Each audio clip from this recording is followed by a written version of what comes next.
Aqui iremos apresentar o seminário da disciplina de setor público, com o texto Investimento Público no Brasil e suas relações com o ciclo econômico e regime fiscal. O grupo é composto por Gabriel Fiorentin, Marília Marrasca, Manuela Pereira e Pedro Mettinger. Primeiramente, é importante relembrar que as escolas de pensamento econômico divergem nas suas análises sobre os impactos dos gastos públicos e sobre a função do Estado como indutor do desenvolvimento econômico. Porém, há um papel bastante generalizado na relação do papel estratégico que o investimento no setor público pode desempenhar nas economias. Esses investimentos se distinguem da maior parte das despesas públicas porque eles resultam na acumulação de ativos, o que potencialmente amplia o patrimônio líquido do setor público e gera um fluxo de receitas. E também é uma variável macroeconômica que exerce efeitos simultâneos de estímulo sobre a demanda e sobre a oferta.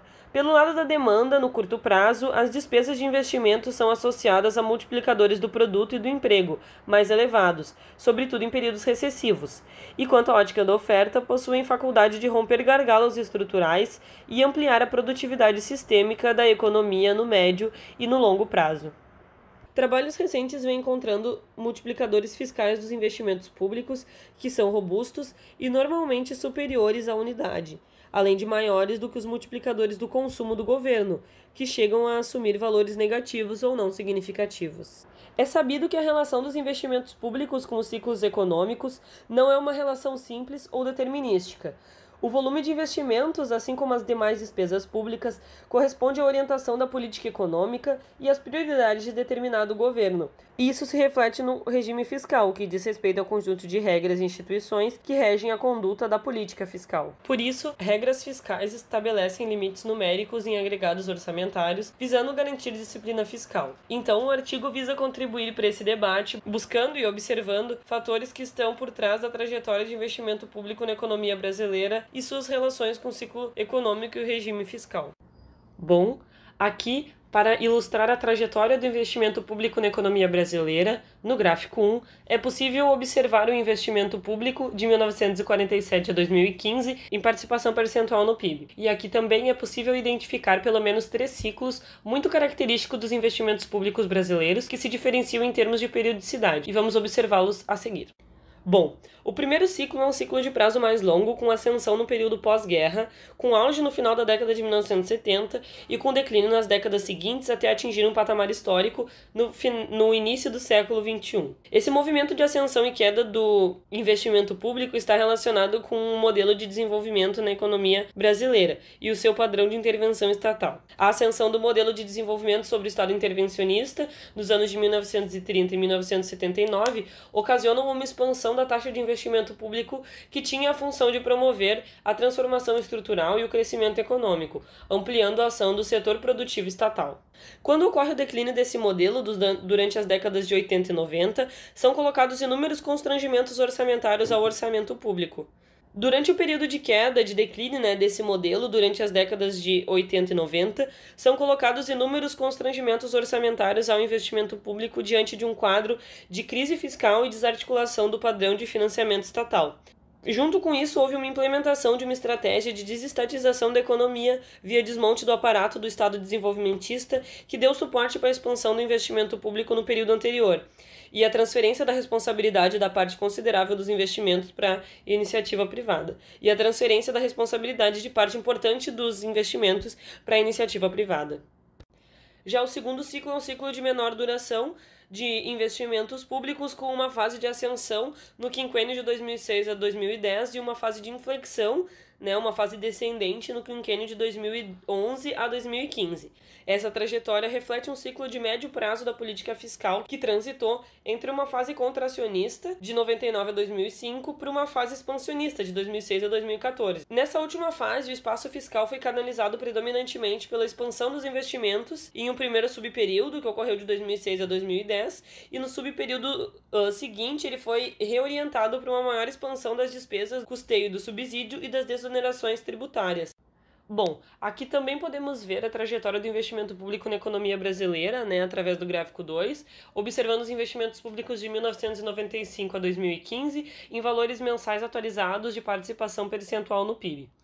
é mais fácil, na verdade, nesse espaço a gente vê um período mais recente e a gente pode identificar, então, o terceiro ciclo, que é vinculado ao calendário político. Esse terceiro ciclo, vinculado ao calendário político, que tem um prazo mais curto, ele tem um formato de vale com 2 fases de aceleração nos períodos pré-eleitorais, sendo a primeira fase mais intensa nas eleições presidenciais e de governadores, nos anos de 1998, 2002, 2006, 2010 e 2014, e a segunda fase menos forte nas eleições de prefeitos, de 1996, 2000, 2004, 2008 e 2012. Assim, se observa que a taxa de investimento público alcançou seu auge no período recente de 4,6% do PIB no ano eleitoral de 2010, representando um acréscimo de 1,7% pontos percentuais em relação aos 2,9% do PIB verificado em 2006. Essa comparação não se modifica quando é considerada uma série que controla o efeito do ciclo eleitoral. Esse auge foi de 4,2% do PIB em 2010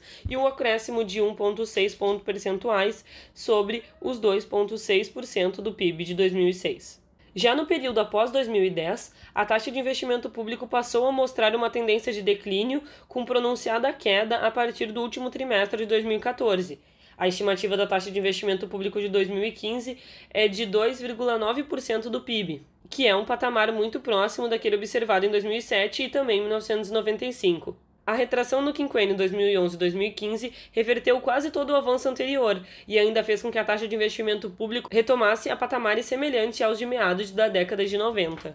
A desaceleração recente dos investimentos públicos fica ainda mais evidente ao compararmos as taxas reais de crescimento, pois há um enorme contraste entre o crescimento superior a 2 dígitos durante 2007 a 2010, período de maior dinamismo econômico nas 2 últimas décadas, mesmo tendo sido atravessado pela crise de 2008, com relação ao período 2011-2014, quando os investimentos permaneceram quase estagnados e a economia entrou num período de desaceleração econômica. E a ascensão dos investimentos no quinquênio de 2006 a 2010 mostra não somente a flexibilização da política fiscal, que removeu temporariamente entraves orçamentários, mas também mostra uma mudança de posicionamento do governo, no sentido de reassumir o seu papel no planejamento estratégico. Essa mudança foi consubstanciada na formação de programas estratégicos e na retomada de grandes projetos de investimento. Multiplicadores dos investimentos públicos, uma estimação por Stever. Com a crise internacional de 2008, estabeleceu-se novamente um debate sobre a relevância de uma política anticíclica e que os multiplicadores fiscais tendem a ser maiores durante as crises econômicas. Com isso, utilizam o modelo Stever, um modelo não linear de vetor autorregressivo com transição gradual que permite identificar como os multiplicadores fiscais variam ao longo do ciclo econômico. Com a utilização desse modelo para a economia norte-americana do pós-guerra, indica que os multiplicadores diferem consideravelmente de acordo com o estado do ciclo econômico e com o componente de gastos. É possível analisar também que as estimativas de multiplicadores dos gastos públicos nas recessões são mais elevadas do que nas expansões. Os resultados do modelo linear ficaram próximos da unidade, inserindo a decomposição dos gastos públicos. Os multiplicadores dos investimentos são muito mais fortes do que os do consumo, e em ambos os casos são mais positivos na recessão do que na expansão. Já no Brasil, o avanço dessa literatura ainda é restringido pela ausência de informações, visto que um ajuste adequado de modelos não lineares é ainda mais rígido em termos de dados. Foi possível encontrar apenas 2 estudos que adotam modelos VAR de mudança de regime para estimar multiplicadores fiscais. Algumas conclusões são que os multiplicadores fiscais não possuem desempenho exato nos processos de diferentes estados da economia e que a volatilidade é mais importante do que a média de crescimento na determinação desses processos. Sendo assim, esse estudo não consegue calcular multiplicadores fiscais para o regime de alta volatilidade, mas cumpre resultados significativos em períodos de baixa volatilidade, indicando que há um extenso caminho a ser trilhado em questões de análise de multiplicadores fiscais no Brasil. Bom, o autor, após na sessão anterior demonstrar o impacto da retração do investimento público em momentos de desaceleração ou recessão, na piora do cenário econômico, traz nessa sessão hipóteses do porquê ocorreu essa queda no investimento no período de 2011 a 2014, que culminou na recessão de 2015. A primeira delas seria de condicionantes institucionais, onde a dinâmica do investimento público teria sido influenciada menos pela questão orçamentária e mais pelas amarras institucionais. como problemas de gestão do governo ou questões ambientais e judiciais.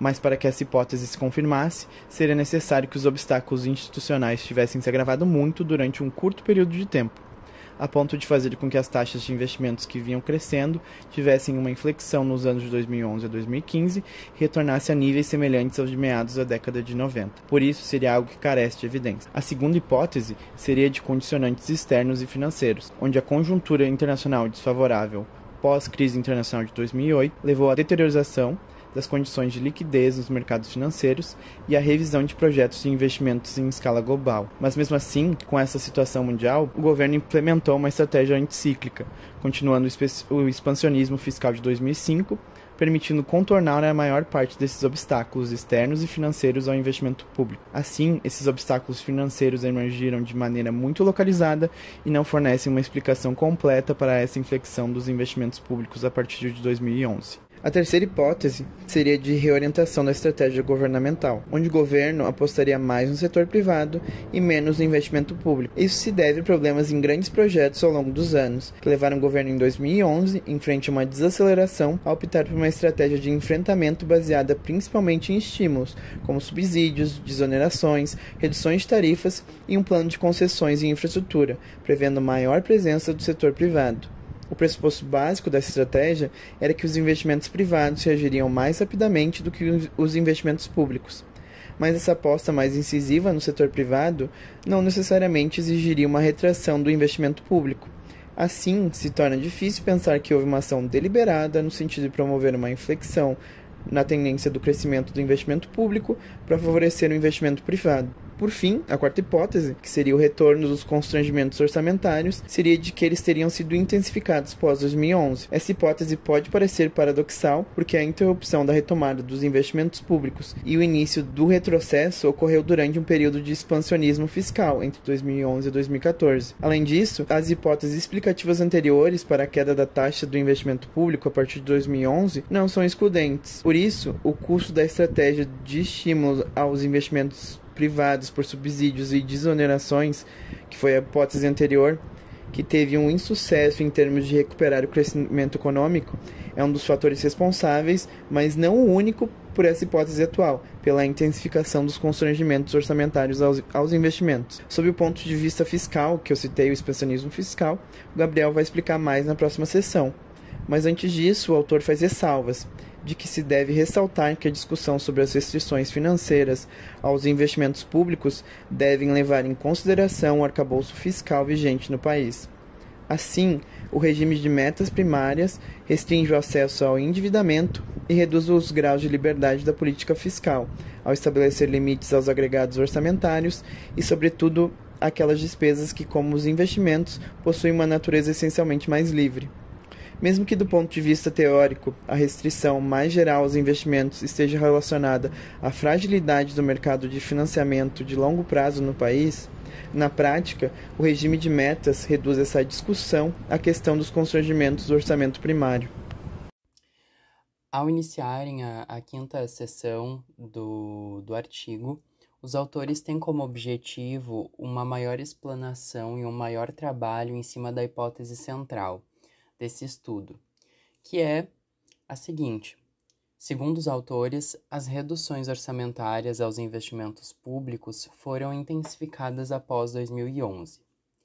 E aí, para a gente poder adentrar nessa seção, é importante entender o conceito de superávit primário.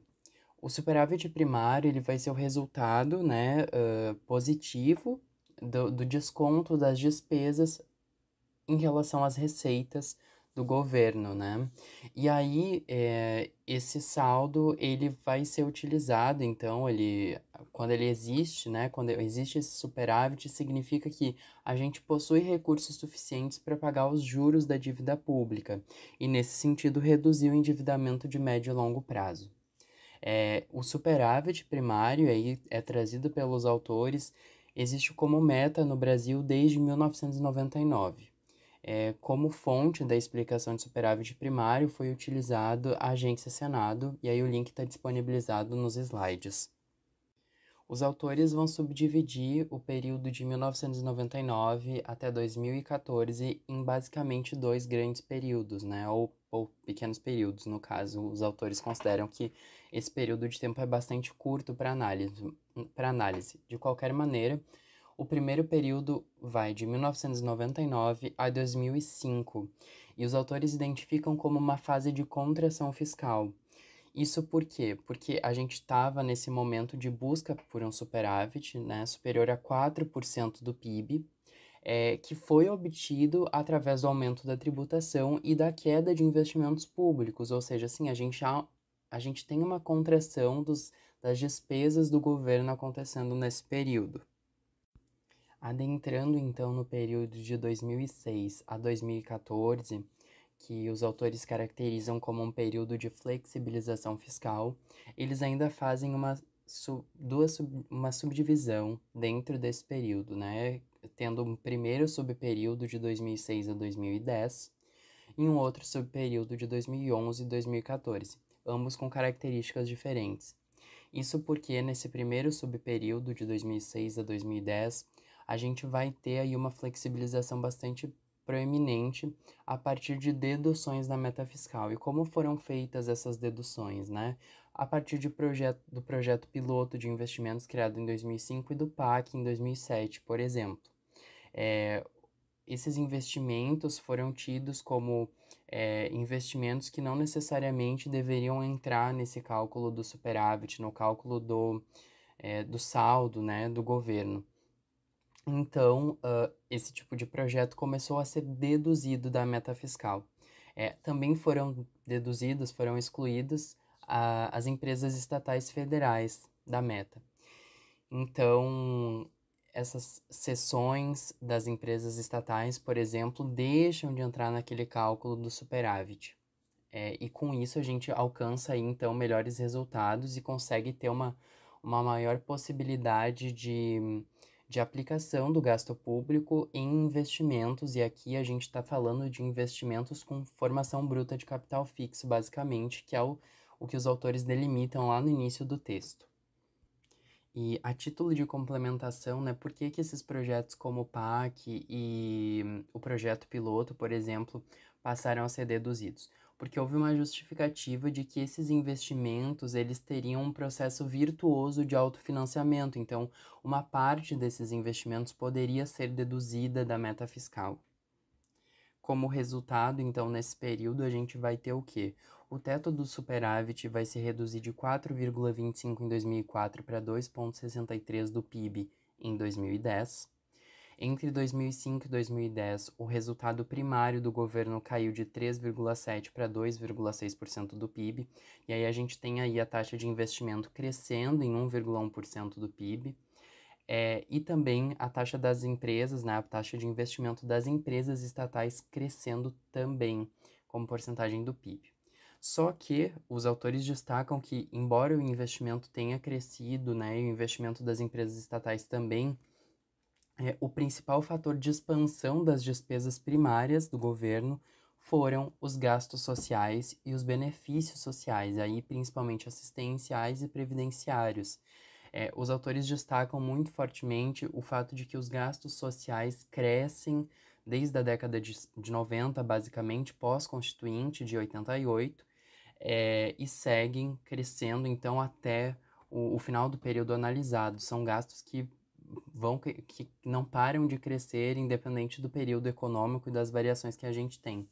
Esse primeiro subperíodo também é marcado pelo boom das commodities, por um momento econômico favorável ao país que é destacado no texto, o que possibilitou, então, né, essa expansão do gasto público, aí, ainda assim tendo um superávit nas contas do governo. Por fim, nesse último subperíodo apresentado pelos autores, a gente tem um novo cenário econômico, um cenário recessivo, com o fim do boom das commodities pós-crise de 2008. E nesse novo cenário a gente tem aí uma redução do espaço fiscal para investimentos públicos, devido a alguns motivos. Dentre eles, as desonerações e subsídios, que foram ações do governo em busca de incentivar o setor privado a atuar mais fortemente nos investimentos para que o setor privado aproveitasse esse espaço, né? Quase que como o governo dando espaço para que o investimento do setor privado tome frente.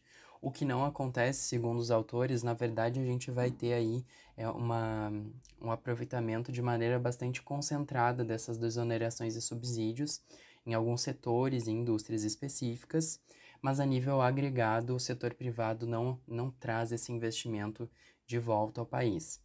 Com isso, a gente tem uma desaceleração da arrecadação pelo cenário econômico decadente, então recessivo, de desemprego, aumento do desemprego nesse caso, e também por conta justamente dessas desonerações e subsídios, então o governo abrindo mão de receber esses valores.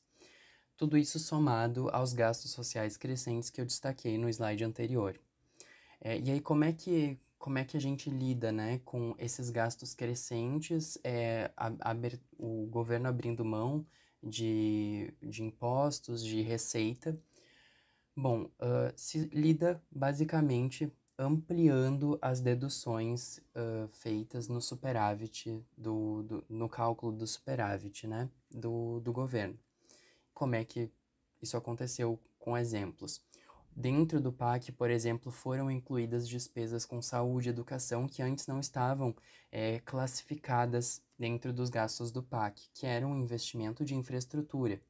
Então, com isso, a gente vai ter uma perca, né? Uma perda da relação mais direta dos investimentos públicos prioritários. Ou seja, aqueles investimentos que em tese eram para a formação bruta de capital fixo, de infraestrutura, investimentos que geram um efeito multiplicador dentro da economia, que tem um evento anticíclico em períodos recessivos, acabam já não podendo mais ser caracterizados dessa forma, porque são compostos por outros tipos de despesas. Então a gente tem, por fim, uma mudança na composição da política fiscal em favor dos subsídios e desonerações, em detrimento dos investimentos públicos. E isso, para os autores, pode ter contribuído para o malogro, né? Eles usam no texto, na obra, né? Da estratégia de retomada do crescimento econômico. Então, para eles, houve essa falha nessa estratégia devido à forma como ela foi feita, a forma em que, ao invés de ter investimento público, eu tenho subsídio e desoneração. Nas considerações finais, o autor ressalta novamente que os modelos não lineares são extremos e por isso suas diferenças são superestimadas. Ao longo do tempo, o mais razoável é admitir que os multiplicadores assumam valores intermediários aos extremos. Por um lado, esses resultados dão subsídios ao uso do investimento público como instrumento de política anticíclica, no sentido de que pode ser um instrumento de estímulo ao crescimento durante períodos recessivos, ao mesmo tempo em que sugere cautela, porque não se mostra tão eficiente em períodos expansivos. Por outro lado, os mesmos resultados sugerem que a retração da taxa de investimento público, em conjuntura com uma desaceleração econômica, como em 2011 a 2014, ou na crise de 2015, seria quando os multiplicadores assumiriam seus valores mais elevados. Assim, eles impactam fortemente e pioram o cenário macroeconômico. Assim, o que se mensurou nesse artigo é o impacto marginal da execução de investimentos públicos sobre variáveis macroeconômicas, o que não quer dizer que esse tenha sido o efeito líquido da política fiscal em termos amplos. O autor procurou ainda apontar a fragilidade do mecanismo introduzido no regime fiscal para remover entraves orçamentários aos investimentos. Juntamente com a rigidez da política fiscal, acabou por tornar a situação dos investimentos muito vulnerável e aponta para um cenário pouco favorável nos próximos anos. Por isso, a reflexão sobre esses aspectos é crucial no momento em que o país atravessava, em que ele rediscutia o regime fiscal e atravessava uma profunda crise. O governo vinha ensaiando uma reforma fiscal, que na época era chamada de nominalismo, que no fim se tornou o teto de gastos, que estabelece uma regra de crescimento real nulo para as despesas primárias. Porém, pouco se tem debatido sobre o papel dos investimentos públicos. O aspecto crucial aqui é que a avaliação das alternativas de estratégias fiscais deve considerar de maneira mais explícita a composição da política fiscal e as repercussões dos investimentos públicos, tanto no curto prazo, tanto no médio prazo, sobre o crescimento econômico e sobre a própria sustentabilidade fiscal. Assim, com esse trabalho, foram fornecidos insumos para essas avaliações, a partir de estimações empíricas, que foi a regressão, e reflexões sobre os erros e acertos do passado. Seria isso. Obrigado.